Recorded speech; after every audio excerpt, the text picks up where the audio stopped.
ফিস সাঈর। আর একদল এক জামাত কোথায় যাবে?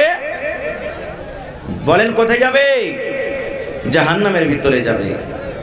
এইবারে বলবেন হাজী মাওলানা, জান্নাতে কারা যাবে আর জাহান্নামে কারা যাবে?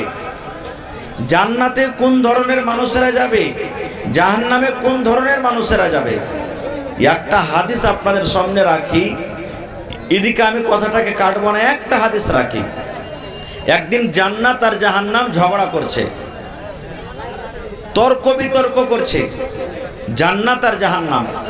আপনারা বলেন, জান্নাত জাহান্নাম কথা বলতে পারে না ভাই? জি, জান্নাত জাহান্নাম কথা বলার ক্ষমতা রাখে না? এই ক্ষমতাটা কে দিয়েছেন? জোরে বলেন, আল্লাহ। এই যে জমিনের ওপর আপনি বসে আছেন, আমি বসে আছি, এই জমিনটা কিয়ামতের দিন কথা বলবে। আল্লাহ তাআলা নিজে মনে বলছে। এত ধড়ফড় কেন করছে জি ভাই?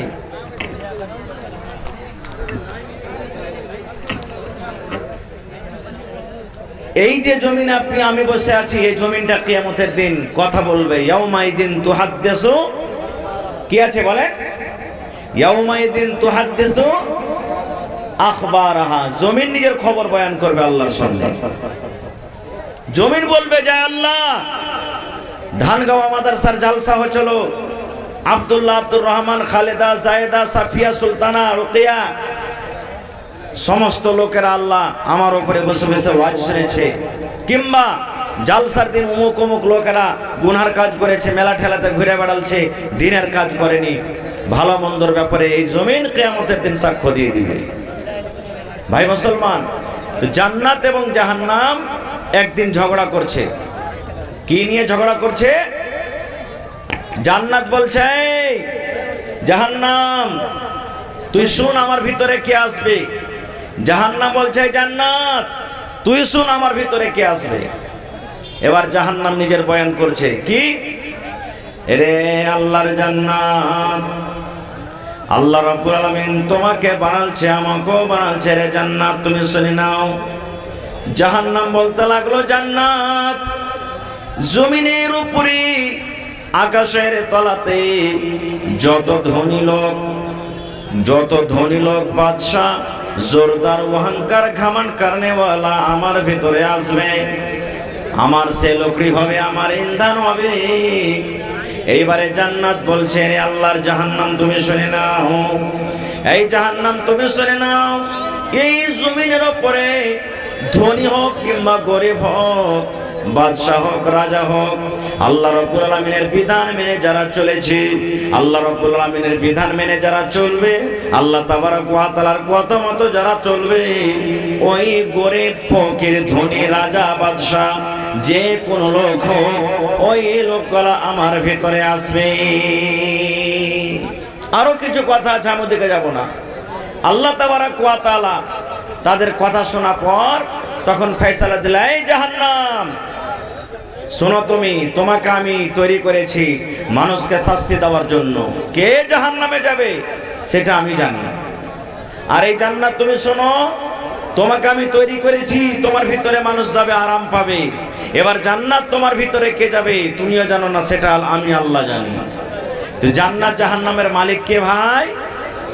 জোরে বলেন, আল্লাহ। মানুষ কথাতে বলে দেয়, তুই জাহান্নামে যাবি বে শালা হারামে খব্বিস কাহেকার, আল্লাহ তো তোকে জাহান্নামে পুড়াইবে, একবার পুড়িয়ে ছাই করবে। কথাতে বলে দেয়। জি না, এটা ভুল কথা। কে জান্নাত যাবে কে জাহান্নাম যাবে আল্লাহ তাবারক ওয়া তাআলা ছাড়া কেউ জানেন না। তবে আল্লাহর কাছে দোয়া করছে আজকে মজলিসে, হে পাক পরওয়ারদিগার, যত লোক আজকে আমরা জালসা শুনতে এসেছি, ছোট বড় নর নারী, আল্লাহ তুমি আমাদের সকলকে জান্নাতুল ফিরদৌসে জায়গা দিও। পড়ুন আল্লাহুম্মা আমিন, জোরে পড়ুন আল্লাহুম্মা আমিন। ভাই আমার, তাহলে আমার বিষয় হলো আজকে জান্নাত। এই যে মাওলানাদের মুখে আমরা শুনছেন, যারা ভালো কাজ করবে জান্নাতে যাবে, যারা মন্দ কাজ করবে ওরা জাহান্নামে যাবে। জান্নাত কি জিনিস? জান্নাত কাকে বলে? জান্নাতের ভিতরে আছে কি জানা দরকার আছে না নেই ভাই? জান্নাত কি জিনিস? ভাই আমার, জান্নাতের মধ্যে অনেক নিয়ামত আছে। জান্নাত শব্দের মানে হলো বাগান। জান্নাত শব্দের মানে হলো বাগান কিংবা পার্ক মনে করেলেন। এখানে যত লোক আছেন পার্কে ঘুরেছেন না ঘুরেননি? দেখেছেন পার্ক? মেলাই লোক পার্কে দেখেছেন। পার্কে কি থাকে? খুব সুন্দর সুন্দর ফল থাকে, গাছ থাকে, বসার জিনিস থাকে, দেখার মতন জিনিস থাকে। আর এই দুনিয়াতে পৃথিবীতে হয়তো স্বামী স্ত্রী বা যাদের গার্লফ্রেন্ড আছে, বয়ফ্রেন্ড আছে, এক অপরের হাত ধরে তারা পার্কে ঘুরতে যায়।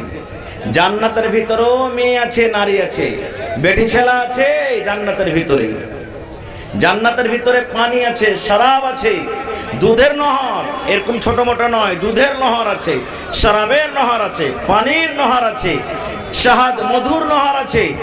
জান্নাতের ভিতরে অনেক নিয়ামত আছে। তবে জান্নাতের মধ্যে একটা ফাও যে আল্লাহ দান করবেন, সে ফাওটার সিফাত আপনাদের সামনে বয়ান করি যে ফাওটা কেমন হবে। আচ্ছা আপনারা বলেন তো, আপনি 1 কেজি বাগুন কিনলেন, বাগুন কেনা পর যদি বাগুনওয়ালাটাকে বলেন এ ভাই একটা ফাও দে না, হ্যাঁ, তো সব থেকে যেটা শ্রেষ্ঠ বাগুন সেটা দেবে না কানা ওই পোকা লাগা বাগুন দেবে ভাই আপনাকে ফাওটা? জোরে বলেন।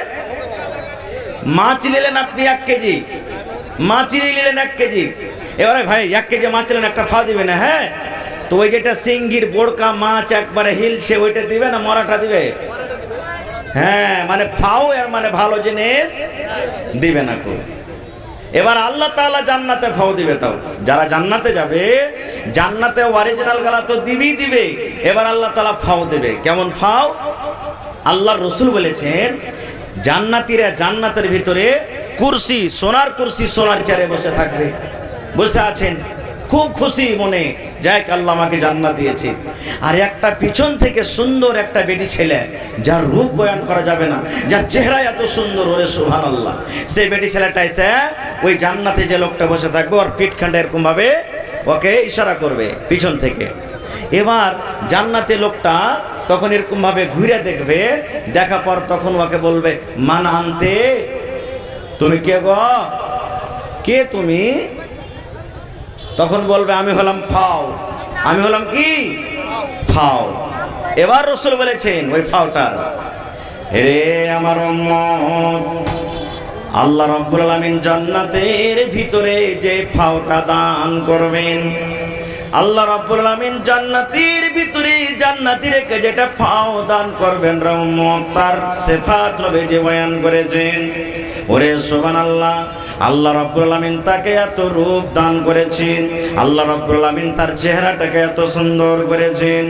আল্লাহ রাসূল বলেছেন উম্মত, ওই মেয়ে ছেলে জান্নাতের বেটি ছেলে ফাওটা যদি দুনিয়াতে একটু নজর করে দেয়, দুনিয়াতে যদি একটু তাকিয়ে যায়, এই যে আমরা সূর্য দেখি, সূর্যর আমরা কিরণ দেখি, সূর্যর যে আমরা তাপ দেখি, কিংবা সূর্যর যে আমরা রশ্মি দেখি, আল্লাহ রাসূল বলেছেন উম্মত, এই রাত চলছে, রাতের পর যখন সকালবেলাতে সূর্য হয়, সূর্য আসার কারণে এই আঁধারি দূর হয়ে যায়, কালো ঘুটঘুটে রাতটা দূর হয়ে যায়, এই দুনিয়াটা আলো হয়ে যায়, জোনাক হয়ে যায়। আল্লাহ রাসূল বলেছেন উম্মত, ওই জান্নাতের মেয়ে ছেলে যদি দুনিয়ার জমিনে একটু তাকিয়ে যায়, নজর করে দেয়, তাহলে তার রূপের কারণে তার সামনে সূর্য রশ্মি, সূর্যের আলো ফিকা হয়ে যাবে। সুবহানাল্লাহ। শুধু তা নয় রে ভাই, আমরা জানি আমার মায়েরা খালারা এই যে মাথার চুল বাঁধবি, মাথার চুল বাঁধবে ফুল দিয়ে বাঁধে, দেখবেন ফুল দিয়ে চুল বাঁধে, এই সুন্দর করে চুল কোটাকে বাঁধে। আল্লাহর নবী বলেছেন উম্মত, ওই জান্নাতি মেয়ে ছেলেটা নিজের চুলকে বেঁধে রাখবে, ফুল দিয়ে চুলটাকে নিজের বেঁধে রাখবে। এবার বলবেন ফুলটা কত দামি? আমার স্ত্রী, আমার বোন, আপনার স্ত্রী, আপনার বোন, আপনার মা, খালা 10 টাকা, 20 টাকা, 100 টাকা, 50 টাকা, 200 টাকা, 500 টাকা দামের ফুল বান্ধি। আল্লাহর নবী বলেছেন উম্মত, ওই জান্নাতি মেয়ে ছেলেটার যে খোপাতে ফুল থাকবে, ওই ফুলটাকে তুমি যদি বিক্রি করে দাও, এই দুনিয়াতে যদি তুমি বিক্রি করো, আর যদি দুনিয়ার মানুষকে বলো দুনিয়ার মানুষ তুমি ওই ফুলটাকে কিনে নিয়ে নাও, তাহলে রাসূল বলেছেন তার দাম কত রে উম্মত, তার দাম কত শোনো। আল্লাহ নবী বলেছেন এই জমিনের উপরে, জমিনের তলাতে যত জমি জমিন আছে, যত মাল আছে, যত সোনা আছে, যত চাঁদি আছে, যত হীরা আছে, যত মুক্তা আছে, যত দামি দামি জিনিস আছে, সব কিছুকে বিক্রি করে যদি তুমি বলো জান্নাতে মেয়ে ছেলেটার ফুলটা আমি খরিদ করব, নবী বলেছেন সমস্ত জিনিস বিকিয়ে যাবে, কিন্তু ওই জান্নাতে মেয়ে ছেলেটার তুমি দাম লাগাতে পারবে না। এত তার দাম শুধু ফুলটা, সুবহানাল্লাহ। তবে ভাই যদি ফাওটার যদি এত মর্যাদা, এত আল্লাহ তাবারক ওয়া তাআলা যদি তার গুণ বয়ান করেন, আল্লাহ রাসূল যদি তাকে এত আল্লাহ তাবারক ওয়া তাআলা সুন্দর করেছেন, তাহলে যে অরিজিনাল আল্লাহ তাআলা আপনাকে যে বিবি দান করবেন, অরিজিনাল যেটা হুর বেটি ছেলে দান করবেন, সুবহানাল্লাহ, সে কেমন হইতে পারে? এই জান্নাত লাওয়ার ইচ্ছা আছে না নেই? জোরে বলেন, ইচ্ছা আছে না নেই?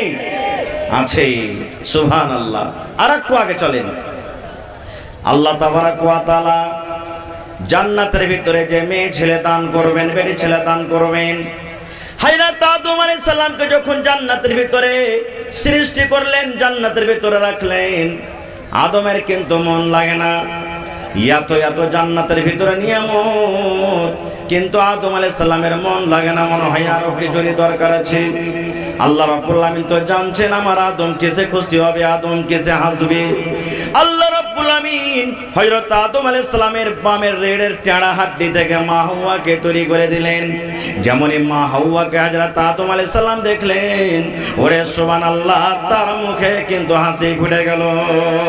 এই জন্য মুসলমান, আমার ভাইয়েরা, আল্লাহ রাব্বুল আমিন জানেন আমার জান্নাতি বান্দীদের জন্য, বান্দাদের জন্য আমি জান্নাতের ভিতরে অনেক নিয়ামত রেখেছি। দুধের নহর আছে, পানির নহর হবে, শাহাদের নহর হবে, শরাবের নহর হবে, ফলের ফলমূল হবে, আমের গাছ হবে, লিচুর গাছ হবে, কলার গাছ হবে, বিভিন্ন রকমের ফলমূল হবে। কিন্তু জান্নাতের ভিতরে যদি বেটি ছেলে না থাকে, জান্নাতের ভিতরে যদি আমি মেয়ে ছেলের জন্ম না করাই, জান্নাতের ভিতরে যদি মেয়ে ছেলে না থাকে, আমার জান্নাতে বান্দাদের মন লাগবে না। এই জন্য আল্লাহ রাব্বুল আমিন ওই জান্নাতের ভিতরে মেয়ে ছেলের ব্যবস্থা করে রেখেছেন।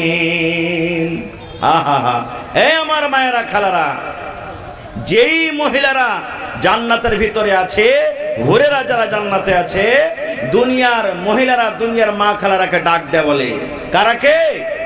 যে মা খালা নিজের স্বামীর সাথে ঝগড়া করে, যে মায়েরা খালারা নিজের স্বামীকে কষ্ট দেয়, যে মায়েরা খালারা নিজের স্বামীর আদব করে না, যে মায়েরা খালারা নিজের স্বামীর সেবা করে না, ওই জান্নাতে হুরেরা ডাক দেয়, বলে ওরে খালেদা, জায়েদা, সাফিয়া, হালেমা, তোরা শুন রে, এই তোদের স্বামী যে তোদের বাড়িতে আছে, এই তোদের স্বামী যে তোদের ঘরে আছে রে, এরা বেশি দিনকার মেহমান নয় রে, এরা বেশি দিনকার তোমাদের কাছে মেহমান নয়।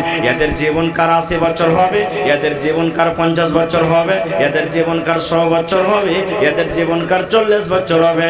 এই জন্য এই পিপরা ধানগাঁও এলাকার মায়েরা খালারা শুনে নিন, ওই জান্নাতে মেয়ে ছেলেরা ডাক দেবে আর বলবে, এ মেয়ে ছেলেরা, দুনিয়ার নারীরা, তোমরা শোনো, খবরদার তোমাদের স্বামীকে তোমরা কষ্ট দিও না, খবরদার তোমার স্বামীকে তোমরা গাল দিও না, খবরদার তোমরা তোমার স্বামীর সামনে সম্মান করে কথা বলিও না, খবরদার তোমরা তোমার স্বামীকে খুশি রাখবে, কারণ এই দুনিয়ার কিছুদিনের জন্য মেহমান।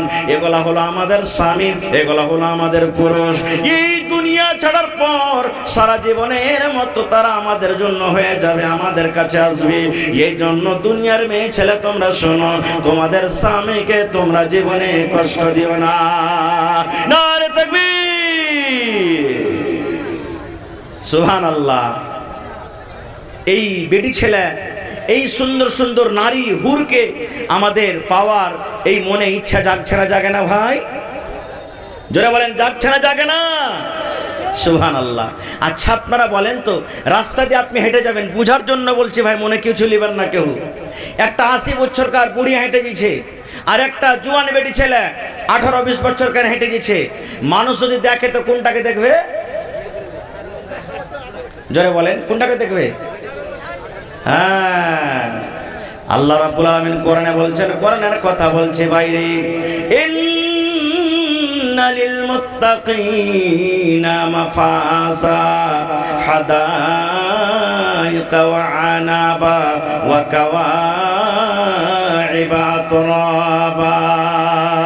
ওরে সুবহানাল্লাহ, আল্লাহ রাব্বুল আলামিন বলেন ইন্নালিল মুত্তাকিনা মাফাজা। যারা মুত্তাকি, যারা পরেজগার, যারা ভালো, যারা নেককার, যারা সালেহ, আল্লাহ বলেন তারা কামিয়াব হয়ে গেল, তারা কামিয়াব হয়ে গেল, তারা কামিয়াব হয়ে গেল। এবার মুত্তাকি ভালো লোক যখন কামিয়াব হয়ে গেল, আল্লাহ রাব্বুল আলামিন বলেন মুত্তাকি পরেজগার বান্দারে হাদাইকা ওয়া আনাবা, তোমাদের জন্য জান্নাতের ভিতরে বাগান আছে রে, বাগান আছে, বাগান আছে। আর রং বেরঙের তোমাদের জন্য আঙ্গুর আছে, তোমাদের জন্য ফল আছে। আর কি আছে? ওয়া কাওয়াইবা তুরাবা, এমন সুন্দর সুন্দর মেয়ে ছেলে তোমাদের জন্য আমি জান্নাতে রেখেছি, যে হলো কাওয়াইব, যাকে কাওয়াইব আল্লাহ নিজে বলেছেন। কাওয়াইব মানে যার বুক উঁচা, যার সিনাখানটা উঁচা। আপনারা দেখবেন একটা ৮০-৮৫ বছর বুড়ির নিজের সিনা নিজের ছাতে উঁচা হবে না, কিন্তু ১৮-২০ বছরকার মেয়ে ছেলেকে দেখবেন তাদের সিনা উঁচা হয়। আর পুরুষ লোকের নজর সর্বপ্রথম কিন্তু তার দিকে পড়ে। আল্লাহ রাব্বুল আলামিন নিজে বলেন বান্দারে আমি মুত্তাকি পরেজগারের জন্য জান্নাতের ভিতর আমি মেয়ে ছেলে রেখেছি, যার সিনা বুকখানা উঁচা হবে। সুবহানাল্লাহ, এরকম মেয়ে ছেলেকে আমি রেখেছি। ওখানে দুধের নহর আছে, যখন ইচ্ছা দুধ পান করতে পারবেন, তবে দুনিয়ার মতন দুধ নয়। ওখানে মধু আছে, তবে দুনিয়ার মতন শাহাদ মধু নয়। ওখানে আপনার শরাব আছে, তবে দুনিয়ার মতন শরাব নয়। যে শরাব মানুষ পান করতে গেলে মুখ দিয়ে কথা ভালোভাবে বার হইবে না, নেশা লেগে যাবে, এ দুনিয়ার শরাব নাই। আচ্ছা আপনারা বলেন তো, ঘটনা আপনারা শুনেছেন বা পড়েছেন, আল্লাহ নবী সাল্লাল্লাহু আলাইহি সাল্লাম একদিন রাতের বেলাতে ঘুমিয়েছিলেন, জিবরিল ফেরেশতা এলেন, নবীকে নিয়ে গেলেন। সেই রাতের নাম হলো মেরাজ, তাকে শবে মেরাজ বলা হয়েছে। যেই রাতে 50 ওয়াক্তের নামাজ থেকে আল্লাহ কয় ওয়াক্তের দিয়েছেন? জোরে বলেন, 5 ওয়াক্তের নামাজ। সেই রাতটার নাম কি? শবে শব মানে রাত, মেরাজ মানে সিঁড়ি। এই যে দেখবেন 1 আসমান, 2 আসমান, 3 আসমান করে করে গেছিলেন। তো জিবরিল ফেরেশতা নবীকে সাথে করে কোথায় নিয়ে চলে গেলেন? মসজিদ আকসা, ফিলিস্তিন, যেখানে লড়াই যুদ্ধ চলছে, চলে না, ওইখানে গেলেন। দেখছেন ওরে আল্লাহ, আদম থেকে নিয়ে ঈসা নবী পর্যন্ত যত দুনিয়াতে নবী সব হাজির আছেন, ওখানে সব হাজির আছেন। এবার 2 রাকাত কিন্তু নামাজ পড়াইতে হবে। কে নামাজ পড়াবে? ওখানে আদম নবী আছেন, ওখানে ইব্রাহিম নবী আছেন, ওখানে মুসা নবী আছেন, ওখানে নূহ নবী আছেন, ওখানে ঈসা নবী আছেন। আল্লাহুস সামাদ, দুনিয়াতে যত আল্লাহ রাব্বুল আমিন নবী পড়ালছেন সমস্ত নবীরা মওজুদ আছে। কে নামাজ পড়াবে? কে ইমাম হবে? কে নামাজ পড়াবেন? কে ইমাম হবে? ওরে সুবহানাল্লাহ, ইমামুল আম্বিয়া নবী মুহাম্মদ সাল্লাল্লাহু আলাইহি সাল্লাম কিন্তু ইমাম হয়ে গেলেন। কাদের ইমাম? আমাদের আপনাদের মতন সাধারণ মানুষের ইমাম নয়। নবীজি ইমাম হলেন বাইতুল মুকাদ্দাসে, নবীজি ইমাম হলেন ফিলিস্তিনের মসজিদে, মসজিদ আকসাতে। ওরে সুবহানাল্লাহ, যেটা হলো নবীদের ইমাম। নবীরা হলেন মুক্তাদি, আদম নবী হলেন মুক্তাদি, ইসহাক নবী মুক্তাদি, ইব্রাহিম নবী মুক্তাদি, ইদ্রিস নবী মুক্তাদি, সমস্ত নবীরা মুক্তাদি হয়ে গেলেন। আর আমার আপনার দয়ার নবী মুহাম্মদ সাল্লাল্লাহু আলাইহি সাল্লাম হয়ে গেলে ইমাম। 2 রাকাত নামাজ পড়িয়ে দিলেন। নামাজ পড়ার পর আমার আপনার বাড়িতে যদি মেহমান আসে, তার স্বাগত করি না করি না? বলেন, কি দিয়ে করি? নাস্তা দিই, শরবত দিয়ে। এখন তো শরবত শেষ হয়ে গেলে স্প্রাইট, মাজা, উমুক উমুক নিয়ে এসো। আল্লাহ রাসূল বসে গেলেন, জিবরিল আমিন নবীর পাঞ্জরে বসে আছেন। নবীর জন্য 2 এরকম জিনিস নিয়ে আসা হলো। ওরে আল্লাহ, একটা হলো দুধ আর একটা হলো শরাব। নবীর মেহমান নওয়াজি হবে এখন। নবীজি এসেছেন, নবীর সামনে এই যে দেখবেন নতুন দুলহা যখন বাড়িতে যায়, তখন যারা সালা শালি থাকে এরা স্বাগত করে কি দিয়ে? কেউ কেউ মাড় মিশাল করে দিবে, তাও যে জামাইটা খ্যাপা আছে কি হুঁশিয়ার আছে দেখছি, যে মাড়ের গিলাস তুলছে না অরিজিনাল শরবতের গিলাস তুলছে। এরকম ভাবে করে না? করে না? আল্লাহ রাসূল সাল্লাল্লাহু আলাইহি সাল্লামকে পরীক্ষা করার জন্য, মেহমান নওয়াজি করার জন্য নবীর সামনে 2 রকম জিনিস রাখা হলো। একটা হলো শরাব, শরাব ভরা গিলাস রাখা হলো, আর একটা হলো দুধের গিলাস। জিবরিল আমিন মনে মনে ভাবছেন, আল্লাহ রে, নবীজি কোনটা গিলাস উঠিয়ে নেবেন, মধুর শরাবের গিলাস উঠাবেন না দুধের গিলাস উঠাবেন? দয়ার নবী মনে মনে চিন্তা ভাবনা করছেন, আল্লাহ কোন গিলাসটা আমি উঠাবো? এটা হলো শরাবের গিলাস, এটা হলো দুধের গিলাস। এই বাবা চিন্তা করতে করতে সুবহানাল্লাহ দয়ার নবী দুধের গিলাসটা উঠিয়ে নিলেন। এবার দুধ পান করতে লাগলেন।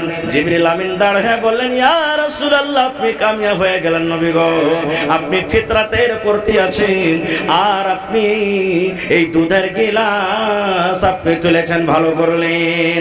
তবে ওই শরাব বলতে জান্নাতের শরাব, দুনিয়ার কিন্তু শরাব নয়। তবে জান্নাতের ভিতরে শরাব আছে, দুনিয়ার মতন শরাব নয়।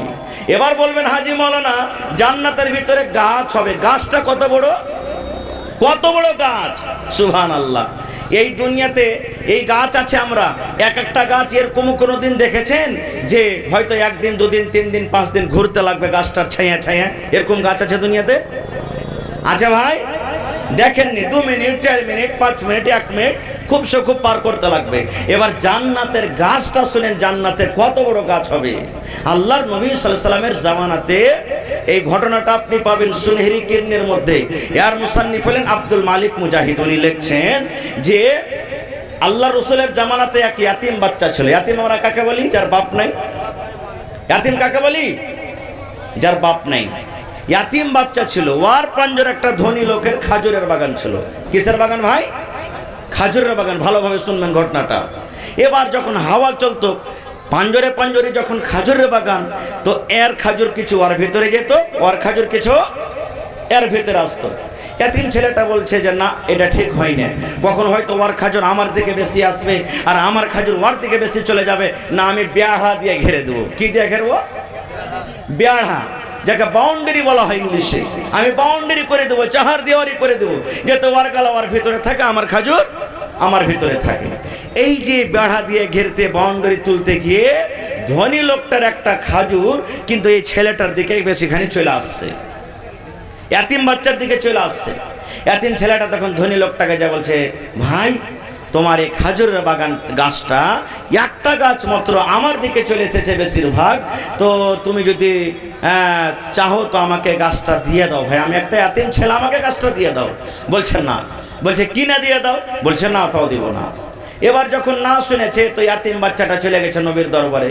ইয়া রাসূলুল্লাহ, আমি একটা চাহার দেওয়ারি করছিলাম, বাউন্ডারি তুলছিলাম, আর একটা ধনী লোকের খাজুরের গাছ আমার ভিতরে এসে গেছে, ওকে আমি বুঝালাম যে ভাই আমাকে দিয়ে দাও, রাজি হয় না, একটু হয়তো আপনি তাকে জিজ্ঞাসা করেন। সাহাবায়ে কেরামের দল বসে আছেন, যেমন আজকে জালসা শুনছেন, কিছু সাহাবায়ে কেরাম নবীর পাঞ্জরে বসে আছেন। লোকটাকে ডাকা হলো। নবীজি বলছেন, আল্লাহর বান্দা, এই এতিম ছেলেটাকে তুমি গাছটা দিয়ে দাও বাবা, দিয়ে দাও গাছটা তুমি। বলছেন না, আমি দিতে পারবো না গাছ, আমি দিব না। খুব বুঝালেন কিন্তু বুঝলো না। শেষে নবীজি তাকে অফার দিচ্ছেন। কি দিচ্ছেন? কি বলছেন নবীজি? এরে আল্লাহর বান্দা, তুমি জেনে রাখো, এই তোমার খাজুরের যে গাছটা আছে রে বান্দা, এই খাজুরের গাছ যদি তুমি এতিম ছেলেটাকে দিয়ে দাও, আমি গ্যারান্টার হয়ে গেলাম, জামিন হয়ে গেলাম, আল্লাহ রাব্বুল আমিনের দরবারে কিয়ামতের দিন জান্নাতের ভিতরে তোমাকে গাছের বদলাতে একটা খাজুরের গাছ আল্লাহ দান করবেন। এরে আল্লাহর বান্দা, দিয়ে দাও, দিয়ে দাও, এতিম বাচ্চাকে তুমি গাছটা দিয়ে দাও, এতিম ছেলেটাকে তুমি গাছটা দিয়ে দাও, এতিম ছেলেকে তুমি গাছটা যদি দিয়ে দাও, আল্লাহ রাব্বুল আমিন এই গাছের বিনিময়ে তোমাকে জান্নাতের ভিতরে একটা গাছ দান করবেন। বলছেন না, আমি দিব না। ওরে আল্লাহ! সাহাবায়ে কেরামের মধ্যে যারা বসেছিলেন তার মধ্যে একজন সাহাবী ছিলেন আবু দাহদা রাদিয়াল্লাহু তাআলা আনহু। ওর কথা শুনে ওর রুহ খাড়ো হয়ে গেল। ওরে আল্লাহ, এই লোকটা কত কপাল পোড়া রে, এই লোকটা কত হতভাগা রে, যে একটা যদি গাছটা দিয়ে দেয় ছেলেটাকে, তো ওর বদলাতে আল্লাহ জান্নাতের ভিতরে গাছ দান করবে। সুবহানাল্লাহ। এবার ও ইনকার করে দিয়েছে যে না, আমি দেব না। ওই আবু দাহদা নামে সাহাবীটা তখন রাসূলকে বলছেন, আল্লাহ রাসূল একটা কথা বলবো। বলছে কি? বলছে নবীজি, লোকটা গাছ দিলেন না, কিন্তু যদি ওই গাছটা কেউ খরিদ করে দিয়ে দেয় এই ছেলেটাকে, চাহে যে কিছু লাগুক, তো আপনি তাকে কিয়ামতের দিন জান্নাতের ভিতরে গাছটা দেওয়াইতে পারবেন? বলছে হ্যাঁ। যেমন কথাটা বলা আর মজলিসে রুকলেন না, বিজলির কারেন্টের মতন বাড়ির দিকে রওনা হয়ে গেলেন। দৌড়াতে দৌড়াতে দৌড়াতে আবু দাহাদা বাড়ির ভেতরে ঢুকে গেলেন। বাড়ির ভেতরে ঢোকা পর উম্মে দাহাদা মানে নিজের বিবিকে বলছেন, বিবি রে, এই কেওয়ালাটা তুমি আমাকে দিয়ে দাও, এই খতিয়ানটা তুমি আমাকে দিয়ে দাও।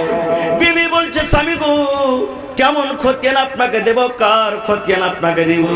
বলছে, বিবি রে, এই আমার 700 খাজুরের বাগানের 700 খাজুরের গাছের যে একটা বাগান আছে, ওই বাগানের ভিতরে তার বাড়ি আছে, ওই বাগানের ভিতরে সুন্দর একটা পুকুর আছে। এক নয়, দু নয়, তিন নয়, সুবহানাল্লাহ, একটাই বাগান 700 খাজুরের গাছ লাগা আছে। বলছে, বিবি রে, এই 700 খাজুরের গাছের বাগানওয়ালা কেওলাটা তুমি আমাকে দিয়ে দাও। এই জামানার মতন তো মহিলা নয়, কি করবে তুমি জি? 100 রকম সওয়াল করবে না ভাই। আল্লাহওয়ালি মহিলা কেওয়ালা চাইলেন, স্বামী দিয়ে দিলেন, চলে গেল। দৌড়াতে দৌড়াতে দৌড়াতে গিয়ে নবীর সামনে বলছেন, ইয়া রাসূলুল্লাহ, আমি আবু দাহাদা নবী গো, এই গাছটা খরিদ করার জন্য আমি এসেছি গো নবীজি। এই গাছ খরিদ করার জন্য নবী নয় গো, আমি জান্নাতের একটা গাছ লওয়ার জন্য আমি এসেছি। নবী বলছেন, কি তুমি এনেছো? এবার নবী যে বলছেন ওই ধনী লোকটাকে, আরে আল্লাহর বান্দা, এই আবু দাহাদা তোমার কাছে এসেছি ওই গাছটা কেনার জন্য। এবার লোকটা বলছে, কি আছে বাগানে, কত বাগান আছে, কিংবা কেওলাতে কি আছে? এবার আবু দাহাদা বলছেন, আল্লাহর বান্দারে, দয়া করে তুমি এতিম বাচ্চাটাকে গাছটা দিয়ে দাও, আর আমার 700 খাজুরের